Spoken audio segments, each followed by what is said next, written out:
What did Joshua say? Cursed before the Lord is the man who undertakes to rebuild the city. He pronounced this. If there is anyone who tried to rebuild the city, he will be cursed. That's what he said. At the cost of his firstborn son will he lay its foundation.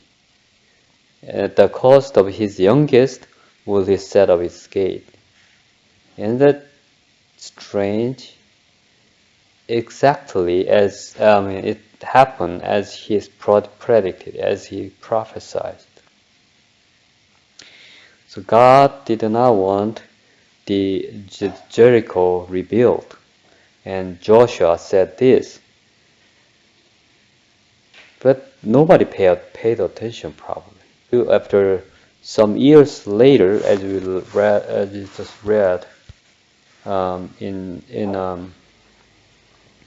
1 King 16. Let's go back to 1 King 16 and the 34, the one we just read. See, isn't that strange? I mean, exactly the things that Joshua predicted, prophesied, happen here, fulfilled. When the person named Hiel, when he built the Jericho, he laid his foundation. He lost his first son, and so on. What do you feel about this? Wait, what was the verse in Joshua that said that? Joshua 6:26, and we are at the 1 Kings 16:34. It's fulfilled the prophecy that Joshua made. It's fulfilled exactly as he predicted. How do you feel about this? Interesting. So one thing we can learn from this is the prophecy in the Bible, it never fails. This is not big prophecy, right? It's just small. Whoever tried to build the Jericho will lose his sons. That's what it is. As far as the scope is concerned, it's not that far. It's just, small prophecy. But still, God never failed to fulfill. So whenever we see the prophecy in the Bible, we have to take it seriously. It's going to happen. So as I said, almost every prophecies, especially about Jesus, right, as well, everything has been fulfilled. Who wrote Joshua and who wrote First King? Joshua. First King, I'm not quite sure who wrote the First King. Different authors, right? Huh? Different authors? Different author, yeah. No, also different author, of course, and then it's different time. The time that Joshua lived is a lot different from the time that he lived. Maybe I should check that, how many years apart. So even though it's small, but Joshua is saying that Joshua is saying what Bethel did, Hiel of Bethel did is bad? No, he didn't mention Hiel. Whoever undertakes to rebuild the Jericho, he will lose. So in other words, he gave a warning to the Israeli people: do not rebuild. Basically, do not rebuild this Jericho. And if there's anyone who tried to rebuild Jericho, he will lose his son. I've never even heard about that. Yeah, not many people know. It's like completely. Right. Except he didn't mention name. Yeah, but it's happened. Actually, that's not okay. We learned one lesson from there. As I said, that the prophet is so important in the Bible. It'll always be fulfilled. So when he's saying at the cost of his son, like those sons died because they rebuilt Jericho? All right, yeah. Because God said they do not be rebuilt. And Joshua probably, God received the impression from God and said this. That's interesting. Okay, that's another one. That's one point, but that's not complete the picture here. Let's go turn to First Kings 16, right? We are reading 16, the last verse, 34. But remember, I said whoever divide this Bible into chapters, initially there is no boundary, there is no chapter divisions, right? But later the scholars they read each story and they divide it just according to its contents and right there, right? But this initially if this first king, right? Everything is just in one just text. Now look at the next chapter. Now, as we read before, it's a story about Elijah. We can believe that Elijah suddenly, think about it, Elijah appeared before the king Ahab. How come he got that much courage?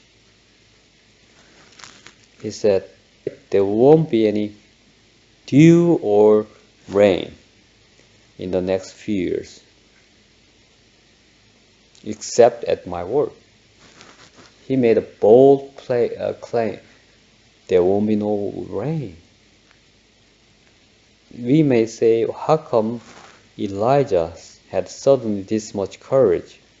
You know why?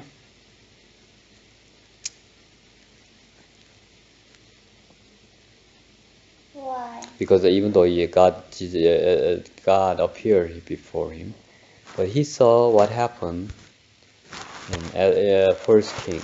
We believe he saw what happened in First King 16, the last verse.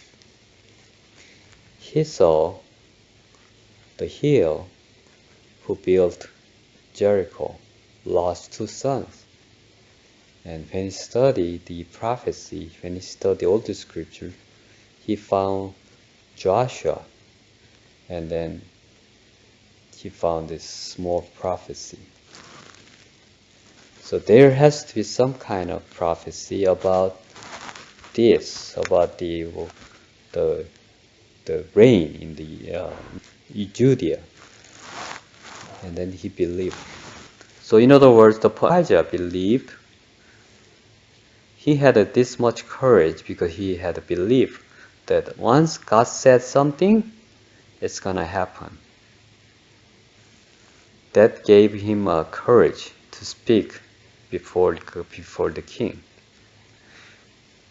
The fact that the story of Hiel appeared just before Elijah, before the appearance of Elijah, may, it's not certain, may suggest that he understood what happened to this guy, and he understood there was prophecy before this thing happened.